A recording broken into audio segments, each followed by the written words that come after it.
My coworker tried to steal my big idea and take all the credit, but I outsmarted him in the most satisfying way. So I work at one of those move fast or get left behind corporate tech firms. You know the type, open floor office, constant buzz of conversations, deadlines hanging over everyone's head like guillotines, and an unspoken rule that the only way up is to make yourself indispensable. And in this place, being indispensable doesn't mean you're the hardest worker. It means you're the one with the idea. The big, shiny, career-making innovation that gets the attention of upper management. I'd been quietly building mine for months. Not just an idea, a solution. Our company had this long-standing bottleneck.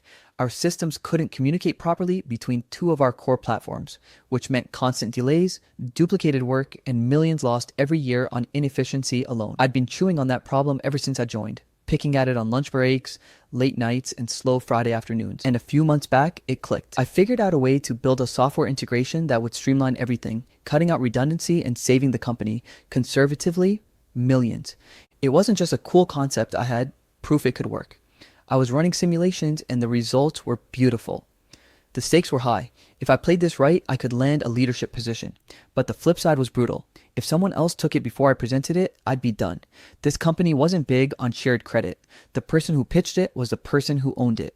Period. So I guarded it like my life depended on it. I had my files locked down, my prototypes stored offline, and only discussed it in vague terms with my direct boss and one developer I trusted completely. Even then, I never gave the full picture. I wasn't paranoid for nothing. I'd seen too many good ideas mysteriously show up in someone else's slide deck. Enter Derek Lawson. Derek was, well, let's just say he was the kind of guy who could talk for 20 minutes in a meeting without saying a single useful thing. He didn't code, he didn't troubleshoot, he didn't design. What he did do was charm people in the hallway, schmooze the higher-ups, and take partial credit for other people's wins by making himself look like he'd been part of the process. He had a reputation, the kind of guy who would somehow end up on every key project despite not actually doing any of the key work. But for the most part, he stayed out of my way until recently. It started small. One morning, I'm at my desk working through some back-end testing and Derek just appears. He leans against the edge of my desk, coffee in hand, and goes, "Hey, what's got you so glued to your screen lately? You've been in the zone." I gave him my best polite but vague answer. "Oh, just trying to iron out some inefficiencies in the system." His eyes lit up like I'd just handed him a fishing rod. "Inefficiencies? Huh? That's interesting. Like, what kind of inefficiencies?" I laughed it off and kept typing. You know, the usual. Nothing worth writing home about yet. He didn't push it, but he lingered a little too long before walking away. Then it became a pattern. Every couple of days, Derek would swing by under some flimsy excuse, needing a quick clarification on something that wasn't even my responsibility, asking if I'd seen the latest company newsletter, or accidentally sitting next to me in the break area. And each time he'd steer the conversation toward what I was working on. I'm good at reading people, and his tone had that probing quality. Like, he wasn't just making small talk, he was trying to put puzzle pieces together. Still, I didn't think too much of it until the cafeteria incident. It was a Friday. I'd been pulling late nights all week and decided to treat myself to an actual lunch instead of just shoving a protein bar down my throat. I walked into the cafeteria, grabbed my tray, and started heading toward the salad bar. That's when I heard it, Derek's voice. I couldn't see him at first. The place was busy, but I could hear him laughing with someone near the coffee machines. And then, clear as day, "Yeah, I've been working on this integration concept. It's going to change everything for the company. Saves us millions, eliminates duplicate work. I mean, it's honestly brilliant." My stomach dropped. At first I thought, okay, maybe it's a coincidence. But then he started throwing out my phrasing, the same way I described it to my boss, even a specific metaphor I'd used once about bridging two islands so people stopped wasting time building rafts. I froze, tray in hand, as he went on. "I've already got some of the framework figured out. Just needs a bit of polish before I bring it to the higher-ups. Timing's everything, you know?" The other person laughed, saying something about how it sounded like a big win. Derek replied, smug as hell, "Yeah, it's gonna be huge for my career." My career. That was the moment it clicked. He wasn't just nosy. He wasn't just curious. Derek was laying the groundwork to pitch my idea as his own. And in this company, whoever stood in front of the execs first got the prize. I didn't even finish lunch. I just stood there in the noise of the cafeteria, every cell in my body buzzing with a mix of anger and adrenaline. Because if Derek Lawson thought he could steal my breakthrough and get away with it, he had no idea who he was dealing with. After overhearing Derek in the cafeteria, I spent the rest of that day in this strange mental limbo, half furious, half calculating. The furious part wanted to storm into his cubicle and call him out right then and there. But the calculating part, that part was telling me to slow down, because blowing up on him would only make him more careful. He'd deny it, cover his tracks, maybe even rush to pitch before I could. No. If Derek wanted to play games, I'd make sure I was the one writing the rules. So I went home that night and started building a trap. I knew Derek's type. He thrived on appearances. He didn't understand the depth of technical work. He just needed enough jargon and surface level understanding to look competent in front of the right people. So if I gave him something that looked like the finished product but was just flawed enough to collapse under scrutiny, he'd eat it up. The next day, I created a duplicate version of my integration project. I copied the main framework but swapped out a few critical components with methods that I knew would cause compatibility errors under real conditions. Not obvious, rookie mistakes, subtle flaws that would pass an initial glance but fail spectacularly when actually tested. Think of it like baking a gorgeous cake, but replacing the sugar with salt. Then I started accidentally leaving hints around. An open diagram on my screen when Derek passed by.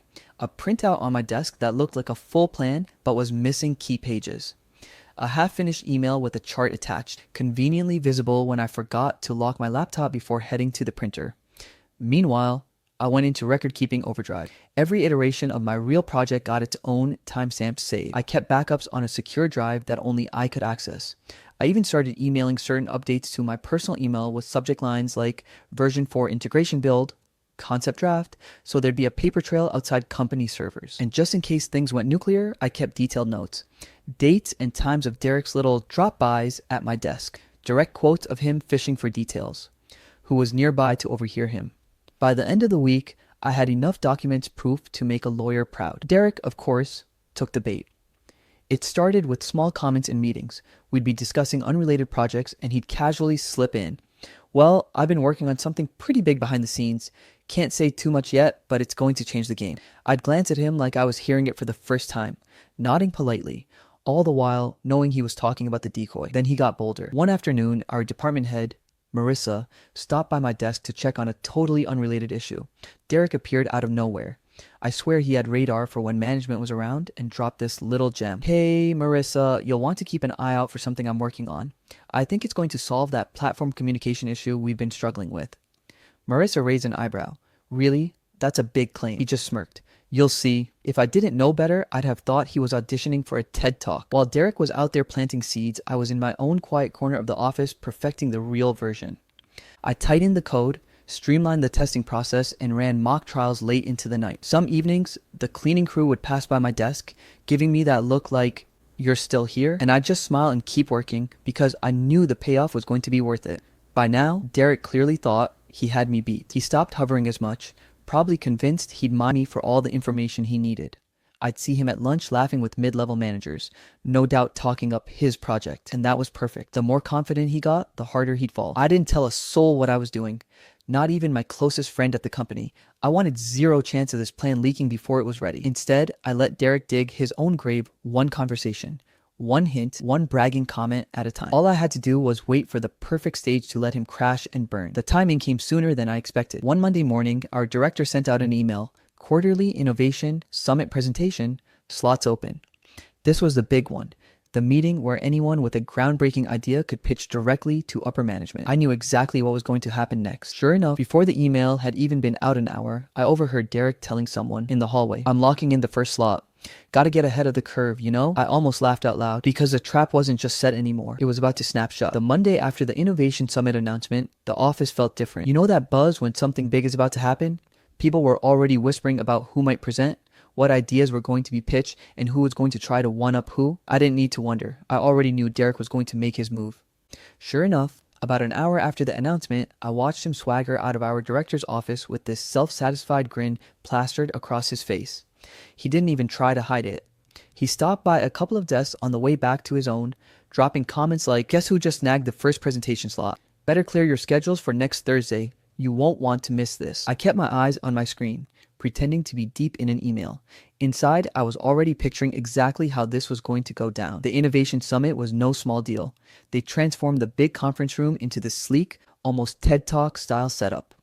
Rows of chairs for employees, a polished stage with a projector screen, and the kind of expensive lighting that made even bad ideas look dramatic. Upper management sat in the front row, VP of Operations, Director of Development, even the CFO. This was the room where careers were made or quietly buried. Derek, of course, was front and center. I sat a few rows back, laptop in my bag, my real project queued up just in case the opportunity came to present. I wasn't going to push for a slot, I wanted them to invite me up. That way, Derek couldn't spin it as me trying to piggyback on his moment. When the introductions wrapped up, Derek walked onto the stage like he owned it. He had the decoy slides, I'd crafted the ones with all the subtle flaws baked in. And I have to admit, he opened strong. He had the charisma. He told a story about seeing inefficiencies and envisioning a bridge between systems. He even recycled the island and raft metaphor I'd used once in passing. And at first the room was nodding along. The VP leaned forward. People were taking notes. For a moment, I could almost believe he knew what he was talking about. But then the question started. It began with Marissa, our department head. This framework you've proposed, how does it handle cross-platform authentication when the two systems use different encryption protocols? I watched Derek's confidence flicker. Well, that's something we, optimize in the implementation phase. That's not an answer. Then the director of development chimed in. What's your fallback plan if the integration creates data duplication during batch processing? This time, Derek hesitated just a little too long. That wouldn't really be an issue because, we'd ensure the processes lined up. You could feel the shift in the room. Heads tilted, pens stopped moving. The VP leaned back in his chair, arms crossed. Derek, can you walk us through a real-world simulation where you've tested this and confirmed zero conflicts? That was the kill shot, because the decoy couldn't pass that simulation. I'd made sure of it, Derek stammered. Well, I haven't done a full simulation yet, but I'm confident. The VP cut him off gently. Confidence is good, evidence is better. And just like that, the energy drained out of the room. Derek's voice got smaller. He rushed through the rest of the slides, skipping over details, mumbling through technical points. The once bright spotlight now felt like a heat lamp. By the time he finished, there was polite applause, the kind you give when you're just glad it's over. The VP scanned the room. Does anyone else have an approach to this integration problem they'd like to share? My hand went up before I even thought about it. I do. They waved me up. I walked to the stage, calm as could be, connected my laptop, and pulled up the real project. From the first slide, the difference was obvious. My framework was complete. I explained the encryption handshake process, the data flow, and the built-in safeguards against duplication. I showed them live simulation results, smooth, flawless execution under multiple stress tests. Then I hit them with the real kicker, a working prototype. I ran a quick live demo connecting the two systems, transferring a complex dataset in seconds, perfectly sorted and validated on the other end. No errors, no duplication, no lag. The VP actually leaned forward, smiling. Now, this is what I'm talking about. Suddenly, pens were moving again. Managers were asking questions, but not the kind designed to poke holes. They wanted to know how soon it could be rolled out, what resources I need, how to adapt it for other departments. When I finished, the applause was louder, genuine. People were turning to each other, nodding, whispering. I could feel Derek behind me, shrinking into his chair. As I walked back to my seat, the VP said, almost offhand, "We'll need to talk about putting you in charge of the development phase." I didn't even look at Derek. I didn't need to. The silence coming from his direction was enough. Because in one afternoon, the trap had sprung and he'd fallen right into it. When the Innovation Summit wrapped up, people didn't just head back to their desk, they clustered into little groups, whispering like they just watched the season finale of some corporate drama. And I guess in a way, they had. The room had been tense during Derek's pitch, and the shift in energy when I presented was like watching a plot twist unfold in real time. The moment the VP said I'd be talking to him about leading the development phase, I knew the rumor mill was about to go into overdrive. Walking back to my desk, I could feel eyes on me. A few coworkers stopped me in the hallway to say, "Great job up there," or "That demo was insane." Even people I barely talked to in the office kitchen were suddenly on a first-name basis with me. Meanwhile, Derek was nowhere to be seen. His desk was empty. His mug was still there, half full of cold coffee, but he had vanished the moment the applause ended. I imagined him sitting in his car, gripping the steering wheel, replaying every awkward moment of that Quanda session in his head. I didn't see him again until the next morning. I was heading to grab a cup of coffee when he appeared in the hallway, forcing a smile like we were old buddies. "Hey, about yesterday," he started. "I think there's been a bit of a misunderstanding. I was just, presenting the team's concept. Obviously, you had a lot of input." "Input?"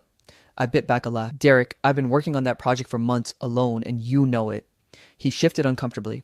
"Well, sure, but we did talk about it a lot. I thought it was more of a collaborative thing." "Right, a collaborative thing where you accidentally forget to mention my name and take the first presentation slot for yourself." I didn't bother arguing. Instead, I just said, "That's interesting." and walked away because I already had my insurance policy. The moment I got back to my desk, I forwarded the entire evidence file I'd been compiling, every timestamp, every draft iteration, every email straight to HR. I even included the cafeteria conversation I'd overheard and the dates of his little drop-by visits. It wasn't just to prove my point. It was to make sure there was zero room for him to spin this as a he said, she said situation. By lunch, HR had called me in for a chat. They were polite, but clearly annoyed not at me, but at the situation. Apparently, Derek had already tried to preemptively frame the whole thing as a simple mix-up and hinted that maybe I'd overreacted to him presenting first. Then I opened my laptop and showed them the timeline, the real version of my project versus the decoy, the differences, the date, the way his development mysteriously started after his conversations with me. Their faces said it all. I didn't hear anything official right away, but in an office like ours, word travels fast. By the end of the week, whispers started circulating. Derek had been removed from all integration-related projects. The new assignment they gave him? A low visibility back office role documenting old systems, the kind of tedious work that never gets noticed and has zero chance of leading to a promotion. It was basically corporate purgatory. And the best part? He couldn't complain about it without drawing attention to what had happened.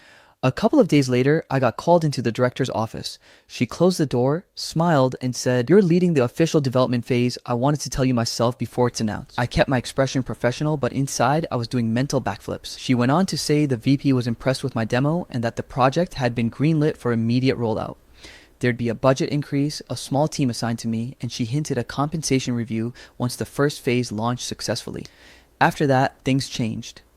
People started coming to me with questions, ideas, even asking if they could help with my project. The same coworkers who'd barely acknowledged my existence were now dropping by my desk like we were lifelong friends. Derek, he avoided me entirely. I'd pass him in the hallway and he'd suddenly remember something very important on his phone. Every time that happened, I'd think back to that smug grin he'd worn after booking the first presentation slot, the one that said he thought he'd already won. Now, that slot was the exact thing that had buried him. I didn't gloat publicly. I didn't need to. The results spoke for themselves and everyone in the building knew exactly what had happened. And the best part, this wasn't over yet, because the real satisfaction wasn't just in watching Derek get sidelined. It was knowing that the project he tried to steal from me was about to make my career. You know that feeling when you walk into the office and everyone actually wants to talk to you? Yeah, that was my life now. The official green light came 2 weeks after Derek got quietly shipped off to whatever department they stick people in when they don't want to fire them, but also don't trust them near anything important. The higher-ups didn't make a big announcement about it. Companies never do, but word spread fast. People are nosy, and in an office, gossip moves faster than any corporate email. By the end of the week, everyone knew I was taking over as project lead, and honestly, it felt damn good. We hit the ground running. The concept I had pitched wasn't just about saving money, it was about completely rethinking a process that had been bleeding the company dry for years. When I first came up with it, I knew it had potential, but seeing it actually work in the real world, that was something else. Every day, my team and I fine-tuned the rollout. We caught small bugs before they became big problems. We anticipated client pushback and had answers ready before the questions even landed. The first quarterly report after implementation showed we'd save $4.20 million, and that was just the start. Our projections for the year were through the roof. I didn't just get a pat on the back for that. HR sent me a nice little recognition bonus email one morning. I clicked it open and, well, let's just say I may have done a silent fist pump at my desk. 5 figures, direct deposit. On top of that, my title officially changed. I wasn't just senior analyst anymore. I was lead strategic innovator. Fancy, right? Corporate loves dressing up promotions in shiny words. Then the media calls started coming in. Apparently, one of our PR people had been talking to an industry trade magazine, and they wanted to do a feature on me. Well, on the project, but let's be real. They wanted me to talk about it. I did a phone interview, sent over some before and after stats, and the next month, there it was, a glossy 2-page spread with my name in bold print. My LinkedIn inbox exploded. Old colleagues, college classmates, even people I hadn't spoken to in years were suddenly so inspired by my career journey. I'm not gonna lie, I ate it up. Meanwhile, Derek was quiet. I'd see him around sometimes, usually shuffling between meetings with a laptop that he didn't seem all that eager to open. He avoided eye contact with me completely. It wasn't just awkwardness. It was that kind of low-grade resentment that sticks around when someone knows they screwed up and you got the better of them. The best part, nobody treated him like the golden boy anymore. The same managers who used to gush over his energy now barely acknowledged him. If they did, it was with the same polite but disinterested nod you'd give the guy who restocks the vending machine. Not that there's anything wrong with that job, at least a vending guy is useful. 6 months into the project rollout, we hit another milestone. $10 million saved. My team and I went all out, decorated the break room, ordered enough pizza to feed a small army, even brought in one of those ridiculous giant cupcakes that could double as a wedding cake. The VP stopped by to give a little speech about vision and execution, and I could feel my chest swell just a bit. At one point, I glanced across the open floor and there was Derek. He was standing by the coffee machine, staring at me. Not glaring, not smiling, just looking. There was this weird mix in his expression. Regret, frustration, maybe even a little bit of disbelief. Like he still couldn't process how he went from almost stealing the spotlight to watching me own it entirely. I didn't say anything. I just smiled. Not the smug, rub it in kind of smile. Just enough to let him know I saw him, I remembered everything, and I came out on top. He looked away first. If you had told me a year ago that I'd end up leading a multi-million-dollar project, getting featured in industry media, and having my name brought up in exec meetings, I'd have laughed. But here's the thing. Sometimes the worst office politics end up handing you the best opportunities, if you're prepared to fight for them. Derek tried to steal my moment. Instead, he handed me the highlight of my career. And I'll admit, every now and then, when I walk past him in the hall, I still think about that first smug smile he gave me when he thought he had outsmarted me. Now, the smiles